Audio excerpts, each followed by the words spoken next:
Good morning, good afternoon, good evening, good night, whenever you are, wherever you are, whenever you're watching. Thanks for checking out the 6 Minute Daily. That's right. Today we are going to try to get through a few stories. It's a President's Day, so there's a little bit of dearth of entertainment news. So we're going to mix in some other things as well.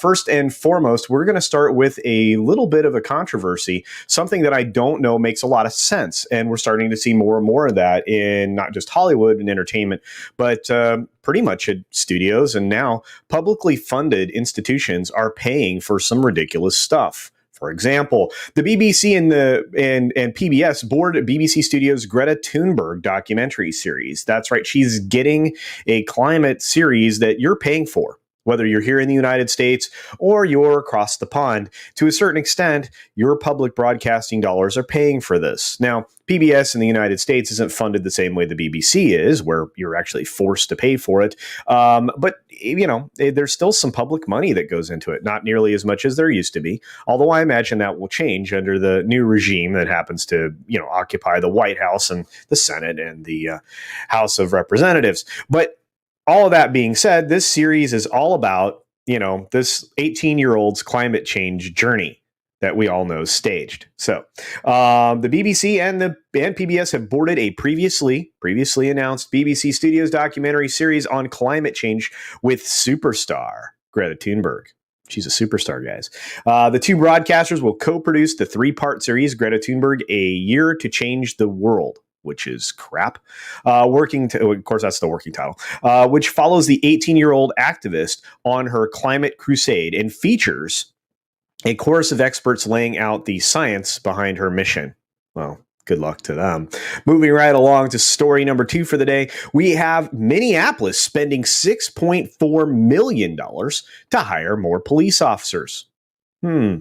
Didn't we just spend months and months and months trying to defund these folks? Let's see. From the story, which was recently updated, Minneapolis will spend $6.4 million to hire dozens more police officers after a large number of cops left the department in the aftermath of George Floyd's killing and the protests that followed. That seems a little soft, the way to report that story. The Minnesota City Police Department said it is just 638 available officers to work, 200 fewer than in recent years. Well, duh. You demonized them and said you were going to defund them. Several cops quit, retired, or went on extended medical leave, many for PTSD claims. Maybe. After last spring's riots that included a precinct being burned down and calls to end the police force. Some 155 officers remain on some form of extended leave. So 200 officers, nearly 200 officers, 155. That's a lot. And, 45 more would be good. And getting those people back from leave would also be good.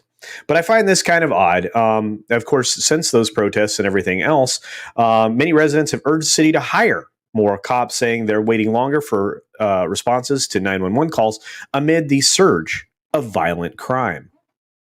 Violent crime? I thought if you defunded the police, there wouldn't be any more violent crime, right? Very odd. Very odd. All right, we're going to move on to what is going to be the final story, and then I'm going to say hi to everybody in the chat. I guess I have two stories, but we'll do this one. Indian police arrest activists linked to Greta Thunberg's movement. In fact, this is someone who she distributed her toolkit to. Remember the toolkit that Greta Thunberg was handing out to people on Twitter, showing that all of this stuff is staged and manipulated and choreographed, and that she is one of the people that has helped doing it, among other celebrities, influencers. Yeah. Remember this. Indian police have arrested a woman accused of editing and circulating a document tweeted by climate activist Greta Thunberg that authorities say is anti-government. Swedish climate activist Thunberg tweeted her backing this month for the farmers who have been demonstrating since December against agricultural reforms they say will harm their livelihood, but benefit large corporations. She shared a document which she said was a toolkit to create and spread awareness about farmers' complaints. Yeah, that was a oopsie. She didn't mean to send that out to everybody, just a handful of people. This is what happens when you try to order an 18-year-old around. But anyway, a little bit more serious news than I usually like to do the last two stories. So let's finish up with one more. The Marvel's Hawkeye reveal tomorrow needs to be more than just about Hawkeye. This is from Paul Tassi, who you can consider whatever you consider him. But tomorrow, Crystal Dynamics will sit down for the first time in over 2 months to talk about the new content coming to Marvel's Avengers. This is the video game platform.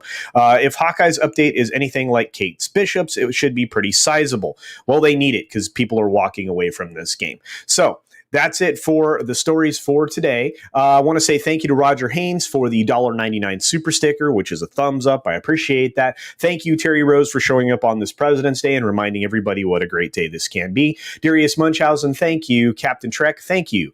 Geek Keck44, thank you. Geek Tropology, thank you. Judicon, thank you. Lasso of Truth, thank you. Mr. Cactus, thank you. And be sure to take care of yourself, take care of others, wash your hands, of course. And until next time, bye. Thanks for visiting today.